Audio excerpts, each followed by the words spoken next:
ফাইনালের শেষ মুহূর্ত ৩০ গজ দূর থেকে লামিনে ইয়ামালের ফ্রি কিক আর গোল বারের নিচে দাঁড়িয়ে এমিলিয়ানো মার্তিনেজ। শটটি যেমন ছিল দুর্দান্ত, তার চেয়েও অবিশ্বাস্য ছিল এমির সেভ। সে সেভ শেষ মুহূর্ত পর্যন্ত বাঁচিয়ে রেখেছিল আর্জেন্টিনার স্বপ্ন। অথচ পুরো বিশ্বকাপ তিনি খেলেছেন ডান হাতের অনামিকার গুরুতর চোট লুকিয়ে। চিকিৎসকরা অপারেশনের পরামর্শ দিলেও ৩৩ বছর বয়সী মার্তিনেজ দেশের জন্য ঝুঁকি নিয়েই মাঠে নেমেছিলেন।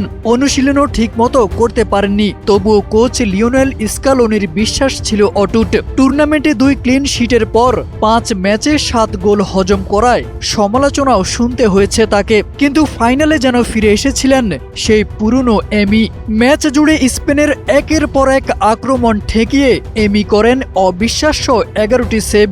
বিশ্বকাপ ফাইনালের ইতিহাসে যা ছিল বিরল কীর্তি। স্মাইল বেবি ডাইপার এর সুপার অ্যাবজর্পশন টেকনোলজি এখন দেয় 30% বেশি শোষণ ক্ষমতা। আর্জেন্টিনা পুরো ম্যাচে গোল মুখে একটি শটও রাখতে পারেনি, অথচ এমি একাই লড়েছেন শেষ পর্যন্ত। কিন্তু 106 মিনিটে ফেরান তোরেসের একটি শট আর ঠেকাতে পারেননি তিনি। সেই এক মুহূর্তে ভেঙে যায় টানা 2 বিশ্বকাপ জয়ের স্বপ্ন।